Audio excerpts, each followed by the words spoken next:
Сәлеметсіздер ме 9 сынып оқушылары? Біз бүгін 4 тоқсанға арналған атом құрылысы, атомдық құбылыстар бөлім бойынша жиынтық бағалаудың бірінші нұсқасын тапсырмаларын талдаймыз. Бірінші тапсырма: фотоэффект құбылысын кім түсіндірді? Эйнштейн. Нұсқасы дұрыс. Екінші тапсырма: радиоактивті сәулелердің қайсысының өтімділігі жоғары? Өтімділігі ең жоғары бұл жерде гамма сәулесі. Үшінші тапсырма: реакция нәтижесінде қандай бөлшек бөлініп шығады? Реакция теңдеуін жазып көрсетіңіз. Литий. Массалық саны 6, протон саны 3. Қосылған нейтрон.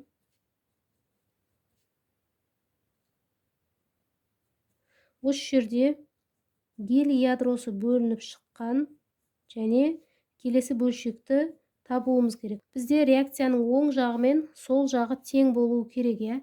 Сол жағына қарайтын болсақ, массалық сандарын қосамыз. 6-ға 1-ді қосамыз 7. Ал енді мына жақта 4 болып тұр. 7 болу үшін 3-ті қосуымыз керек. Ал енді протон санына келетін болсақ, сол жағында 3-ке 0-ді қоссақ 3, оң жағында 2, 3 болу үшін 1-ді қосамыз. Сонда бұл бірінші элемент ол сутегінің изотопы, тритий. Жауабы тритий екен. Төртінші тапсырма: цезийден ұшып шыққан фотоэлектрондардың кинетикалық энергиясы 1,7 көбейтілген 10-ның -19 дәрежесі джоуль. Цезийді монохроматты жарықпен сәулелендіргенде электрондардың шығу жұмысы 1,7 көбейтілген 10-ның -19 дәрежесі джоуль. Монохроматты жарықтың толқын ұзындығын анықтаңыз. Мына жерде Планк тұрақтысы жарық жылдамдығы берілген. А нұсқасы: фотоэффект үшін Эйнштейн теңдеуін жазыңыз. Б нұсқасы: теңдеуді түрлендіріп толқын ұзындығының формуласын табыңыз. В нұсқасы: толқын ұзындығын есептеңіз. С нұсқасы: толқын ұзындығы арқылы жарықтың түсін анықтаңыз. А нұсқасында фотоэффект үшін Эйнштейн теңдеуін жазамыз. Бұл жерде фотон энергиясын бірден ашып жазайық. H бөлінген толқын ұзындығы тең шығу жұмысы қосылған кинетикалық энергия. Енді Б нұсқасында осы теңдеуді түрлендіріп толқын ұзындығын табатын болсақ,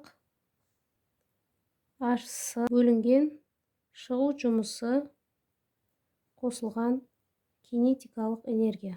Келесі В нұсқасында осы формула бойынша сандық мәндерін орнына қойып есептейміз. H деп отырғанымыз Планк тұрақтысы 6,163 көбейтілген 10-ның -34 дәрежесі.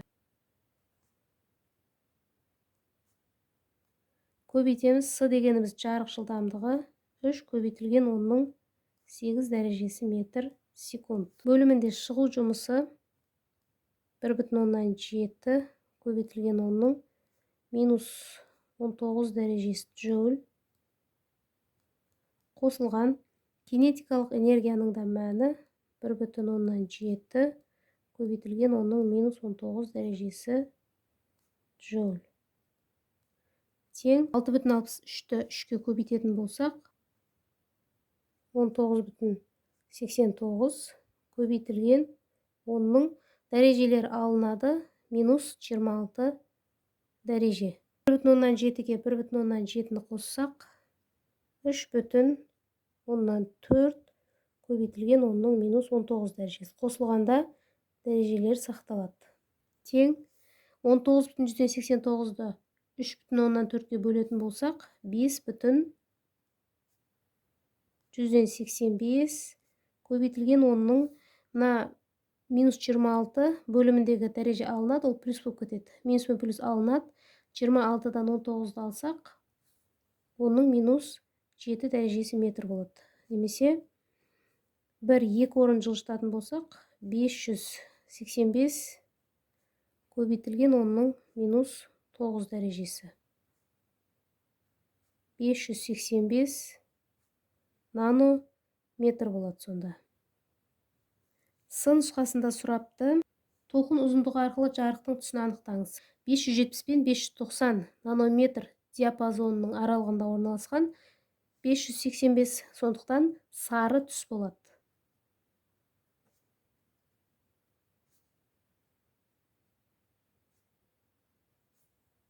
Келесі 5-ші тапсырма. Металл бетінен электрондардың шығу жұмысы 0,179 көбейтілген 10-18 дәрежесі джоуль болса, осы металл үшін фотоэффектінің қызыл шекарасына сәйкес жиілігін табыңыз. Планк тұрақтысы берілген. Фотоэффектінің қызыл шекарасына ол минимал жиілік сәйкес келеді. Формуласы: минимал жиілік тең болады шығу жұмысы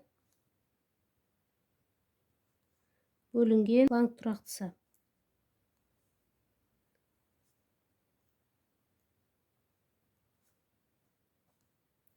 Шығу жұмысы 0,179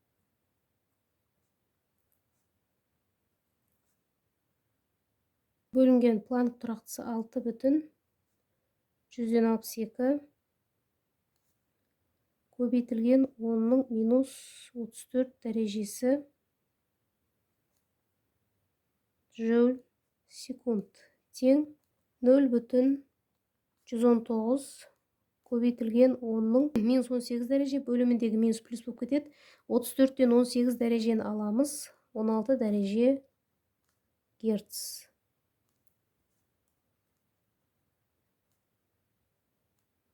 Жауабы 0,119 көбейтілген 16 дәрежесі герц. 6-шы тапсырма. Рентген сәуле деген не? Рентген сәуленің медицинада қолданылуын сипаттап жаз. Рентген сәулесі электромагниттік спектрдің қысқа толқынды радиациясының бір түрі.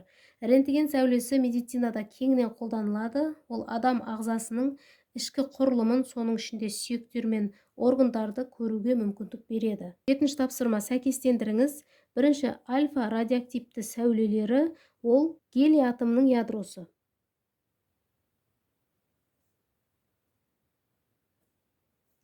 Екінші, бета радиоактивті сәулелері электрондар ағыны.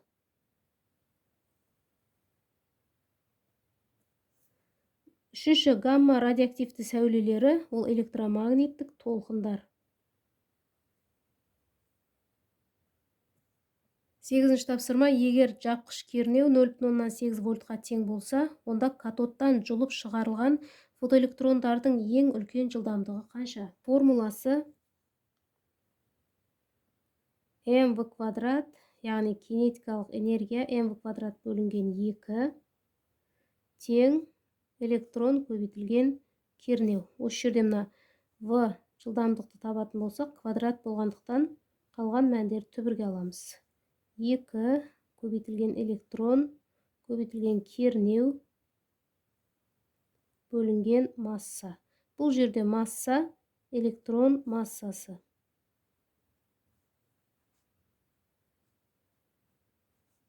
2 көбейтілген 1,6 көбейтілген 10-19 дәрежесі кулон.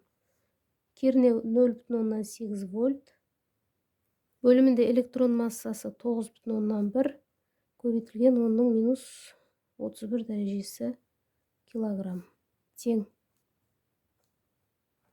Түбірде 2-ге 1,6-ны көбейтеміз, 0,8 көбейтіп 9,1-ге бөлетін болсақ, 0,128 көбейтілген 10-19 дәрежемен 31 дәреже алынады, 12 дәреже қалады. 0,128-ді түбірден шығаратын болсақ, 0,529 көбейтілген мына 12 дәреженің жартысы 6 дәреже шығады. Метр секунд.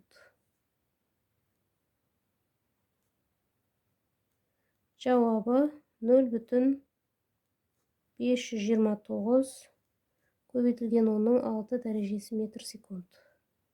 Оқушылар, осымен бүгінгі БЖБ талдау сабағымыз аяқталды. Келесі сабақтарды өткізіп алмай көргілеріңіз келсе, каналға тіркеліп қойыңыздар. Кездескенше сау болыңыздар.